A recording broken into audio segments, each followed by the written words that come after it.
Olá pessoal, tudo bem? Eu sou o professor Gilton.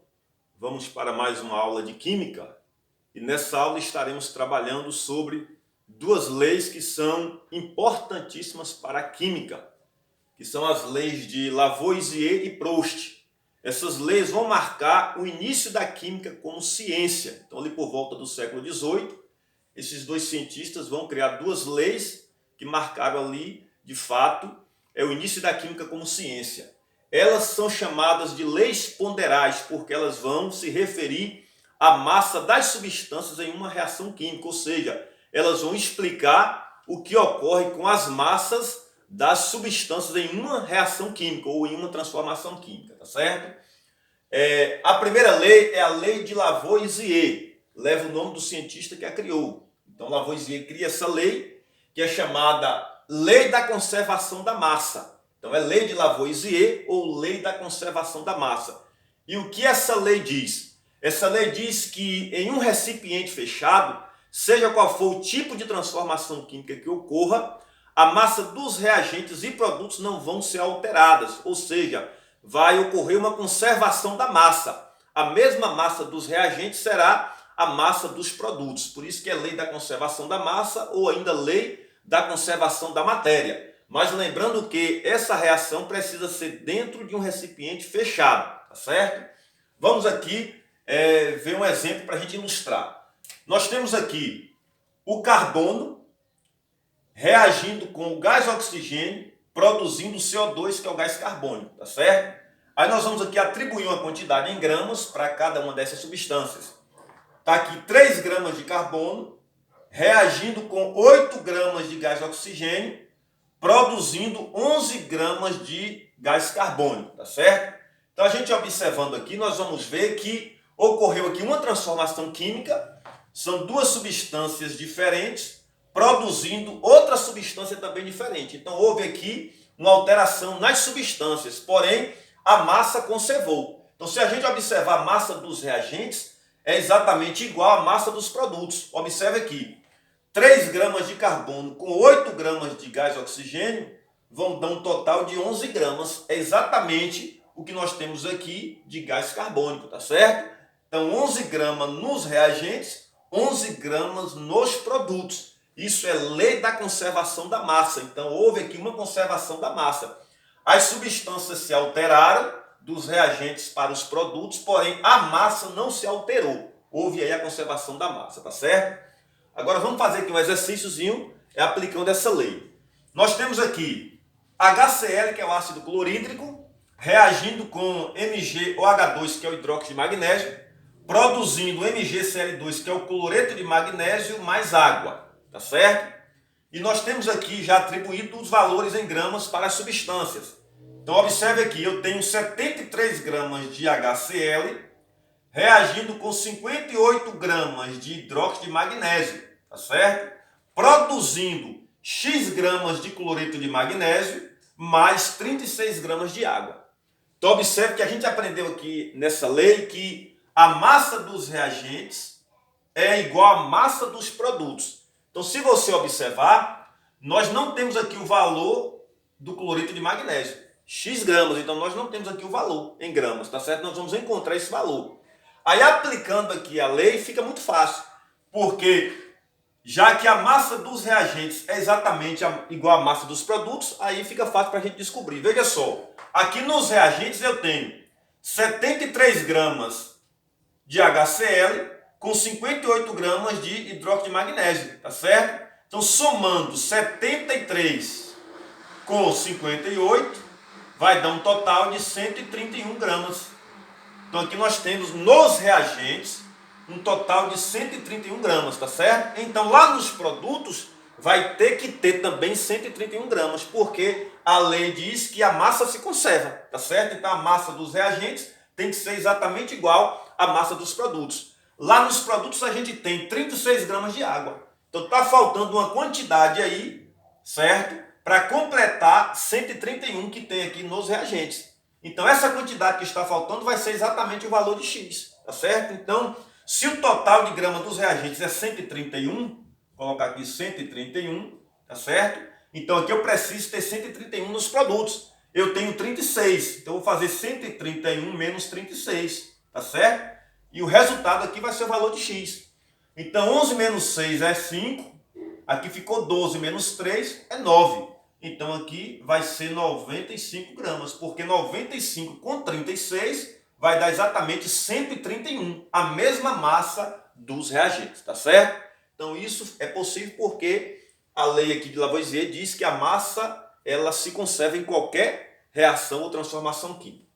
Agora vamos para a segunda lei, que é a lei de Proust, tá certo?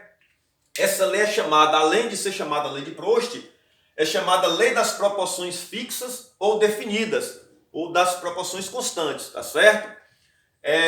Ilustrando aqui essa lei, vamos aqui. Pegamos aqui o mesmo exemplo que aqui fizemos aqui com a lei de Lavoisier, o carbono reagindo com o O2, produzindo CO2. Essa lei diz o seguinte, que uma substância composta é formada por substâncias mais simples, sempre na mesma proporção. Por isso que é a lei das proporções fixas, ou definidas, ou constantes. Então fique na mente isso aí, ó. Uma substância composta é formada por substâncias mais simples, sempre na mesma proporção, tá certo? Então voltando aqui. Carbono reagindo com oxigênio, gás oxigênio, produzindo CO2. Aí vamos atribuir aqui um valor em gramas para cada uma dessas substâncias. Então nós temos aqui 3 gramas de carbono reagindo com 8 gramas de gás oxigênio. Esta é a proporção de carbono para oxigênio. Produzindo 11 gramas de gás carbônico, tá certo? Mas observe que a gente quer ter uma quantidade diferente. Então observe aqui uma coisa. O carbono era 3 gramas aqui na primeira reação. Aqui na segunda nós já colocamos 6 gramas. Então se eu aumentei a quantidade de carbono de 3 para 6, eu tenho também que aumentar a quantidade de gás oxigênio. Mas eu preciso saber que quantidade eu vou aumentar. Então através da lei de Proust aqui, eu tenho que entender que esse aumento tem que ser na mesma proporção. Na mesma proporção que eu aumentei a quantidade de carbono, eu vou aumentar a quantidade de oxigênio, tá certo? Então, se vocês observarem aqui, a quantidade de carbonos nós dobramos. De 3 foi para 6, então é o dobro. Então, se eu dobrei a quantidade de carbono, eu vou ter que dobrar também a quantidade de gás oxigênio. Então, de 8 vai para 16, tá certo? Então, veja que eu aumentei na mesma proporção.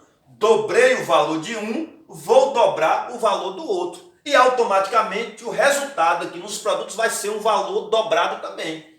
Observe que era 11 e agora ficou o quê? 22, que é o dobro de 11. Então isso que diz a lei de Proust, tá certo? É sempre na mesma proporção. Se eu triplicar o valor de um, eu vou triplicar o valor do outro e o resultado também vai ser um valor triplicado, tá certo? Se eu reduzir aqui pela metade, tá certo? A quantidade de carbonos, a quantidade aqui de oxigênio vai ser reduzida pela metade também e a quantidade de CO2, que é os produtos, vai ser reduzida pela metade também. Então, sempre na mesma proporção. Aumenta ou diminui na mesma proporção, tá certo? É isso aqui que diz a lei de Proust. Vamos fazer aqui agora um exercíciozinho aplicando essa lei. Nós temos aqui CaO, que é o óxido de cálcio, reagindo com H2SO4, que é o ácido sulfúrico, produzindo CaSO4, que é o sulfato de cálcio, mais água, tá certo?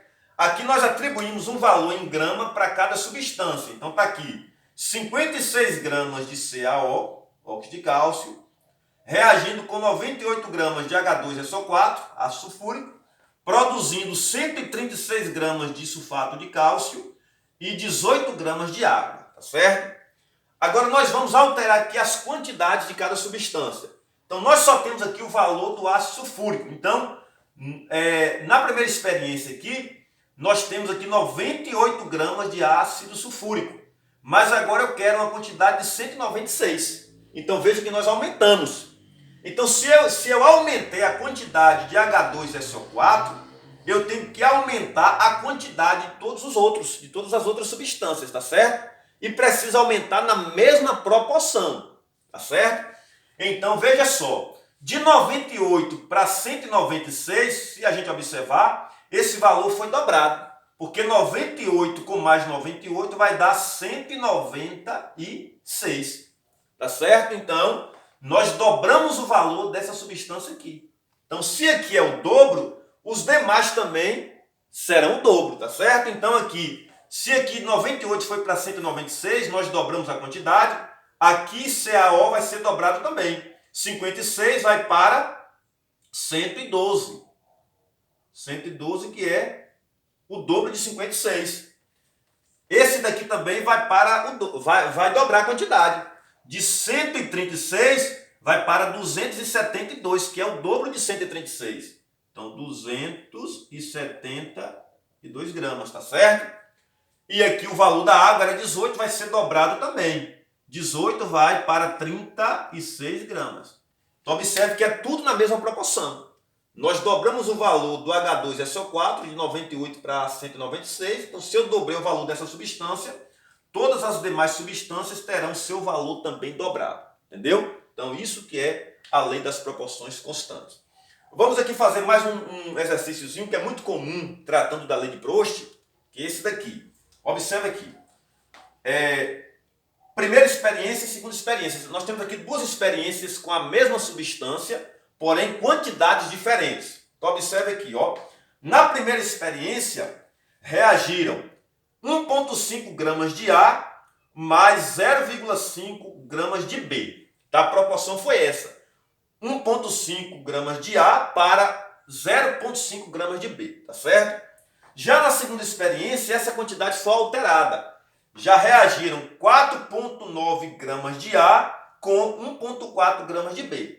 Então, observe que nós aumentamos a quantidade de A e aumentamos a quantidade de B. Agora, será que esse aumento está na mesma proporção?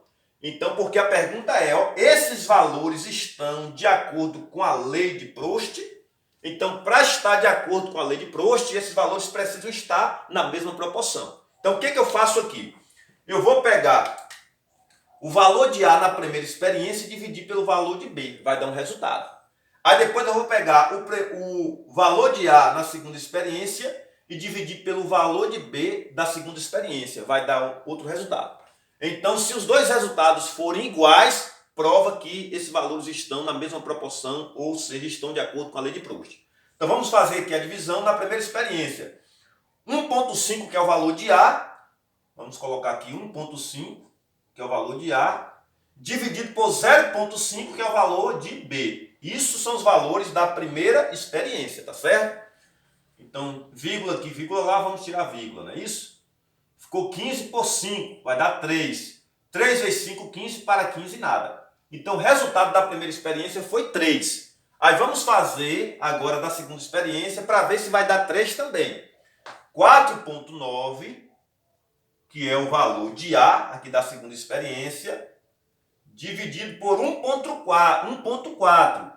1,4, que é o valor de B, também da segunda experiência. Vírgula aqui e vírgula lá, vamos tirar. 49 por 14. Aqui vai dar 3. 3 vezes 4 é 12. 3 vezes 4, 12 para 19, 7. A 1. 3 vezes 1 é 3 e 1 4 para 4, nada. Temos aqui um resto de 7. 7 não dá para dividir por 14. Então, vírgula lá e coloco o zero aqui. Ficou 70. 70 por 14 vai dar 5. 5 vezes 4 é 20. Para 20, nada. 2. 5 vezes 1 é 5 e 2, 7. Para 7, nada. Observe que o resultado aqui agora deu 3,5.